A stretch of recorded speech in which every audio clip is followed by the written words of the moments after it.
China está contemplando, así abiertamente, está contemplando una especie como de déjà vu, es decir, que esto que está pasando en Ucrania es algo que le puedan aplicar a la misma China con el caso de Taiwán, porque yo juraba antes de que todo esto pasara con Ucrania que se estaba desactivando el tema de Ucrania porque se estaba reactivando con la creación del Quad y que empezaron a retomar el Quad, que no se retomaba con Donald Trump, por ejemplo, ahora con Biden, con India, con Japón, con Australia, adversarios naturales de China. Diana Chávez, muchas gracias, un abrazote hasta Texas y gracias por el super chat que nos hace llegar. Y estaban hablando, estaban cerrándole filas a China, la estaban culpando por la pandemia, agarraban cualquier pretexto para acusar a China de que había sido responsable por la distribución de la pandemia por el mundo. Y además, en el caso, por ejemplo, de Australia, estaba muy beligerante, pues recordemos que incluso Australia quería sancionar a China si China no aclaraba, no se dejaba investigar a fondo el origen de la pandemia, ¿no? Y entonces, bueno, y además también hay que decirlo que mientras formaban el Quad acá, reactivaron el AUKUS, Australia, Reino Unido y Estados Unidos, y que de hecho hasta Francia andaba ahí medio sentido porque ya le había vendido unos submarinos por 56 mil millones de euros a Australia y después a Estados Unidos le arrancó la venta de las manos, le vendió más barato y bueno, al final Francia quedó muy dolido con Estados Unidos y también con Australia y de pronto vemos a Europa arrodillada frente a Estados Unidos, subordinada, con políticas suicidas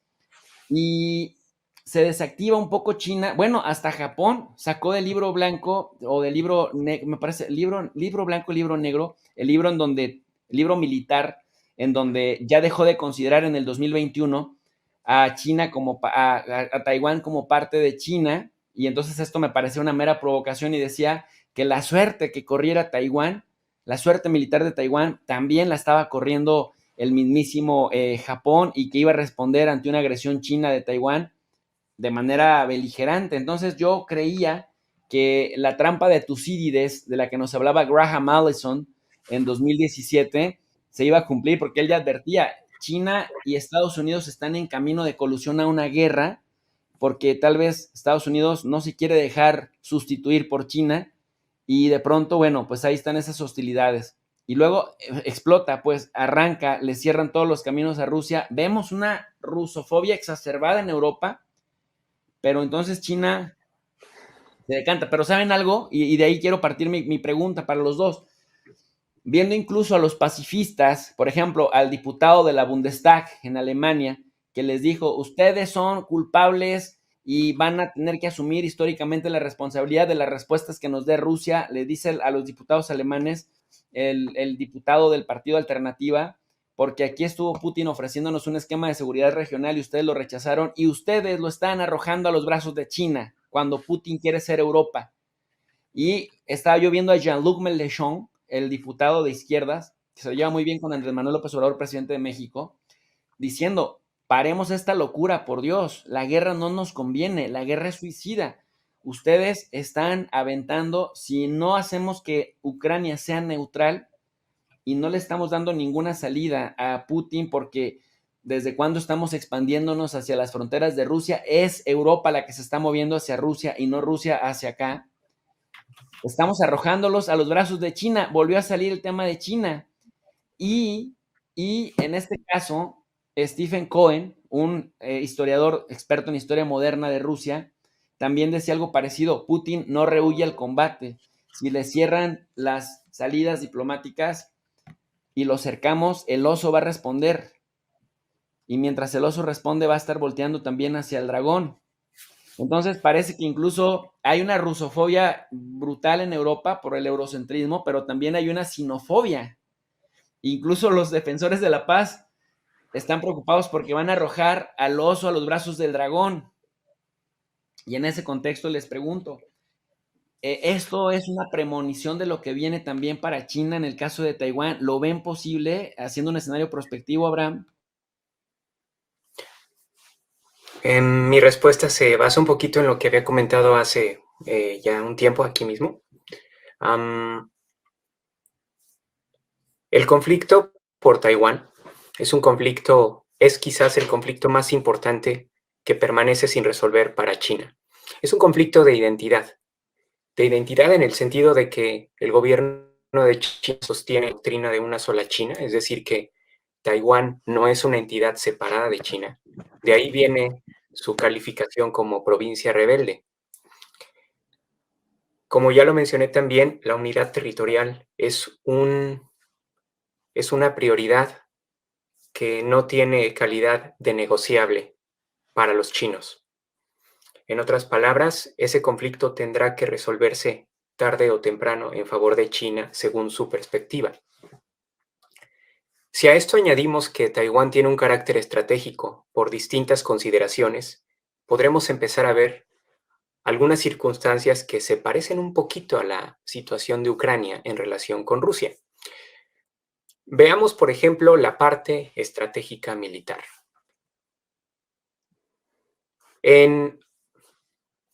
Digamos que a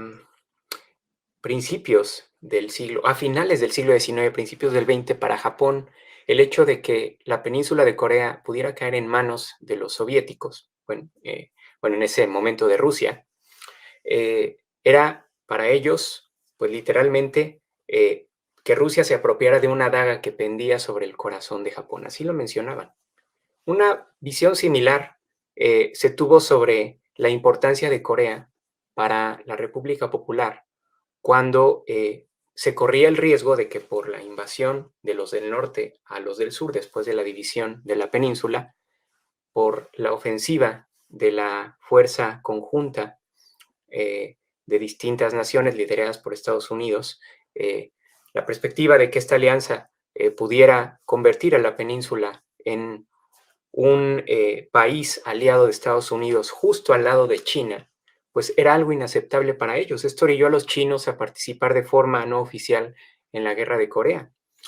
Lo mismo sucede con Taiwán. Tiene un carácter estratégico porque por su cercanía con China, pues plantea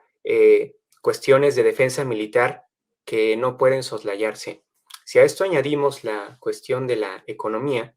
vemos que la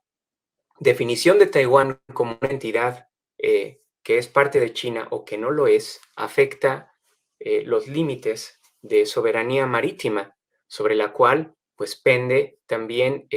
la soberanía sobre recursos energéticos y también, por supuesto, afecta pues zonas de pesca e incluso zonas de paso comercial que son muy importantes. En el caso de Ucrania, pues hay distintas consideraciones a tener en cuenta, como es el hecho de que pues es una de las potencias productoras agrícolas, tiene un suelo bastante rico y esto pues se puede verificar con su importancia como exportador de cereales. A esto podemos añadir también su potencial como país que cuenta con distintas plantas nucleares, su potencial energético en este sentido, pero también el hecho de que zonas productivas de hidrocarburos, esto me lo comentaba una colega en la universidad justo el día de hoy, algunas zonas productivas de petróleo se encuentran principalmente cerca de la frontera con Ucrania. Entonces, hay aspectos estratégicos y de orden de recursos que hacen de estos conflictos, además de la seguridad militar, que es muy importante, hacen de estos recursos y de estos conflictos un asunto que es de primer orden para las razones de Estado. Y creo que si a esto añadimos la idea de que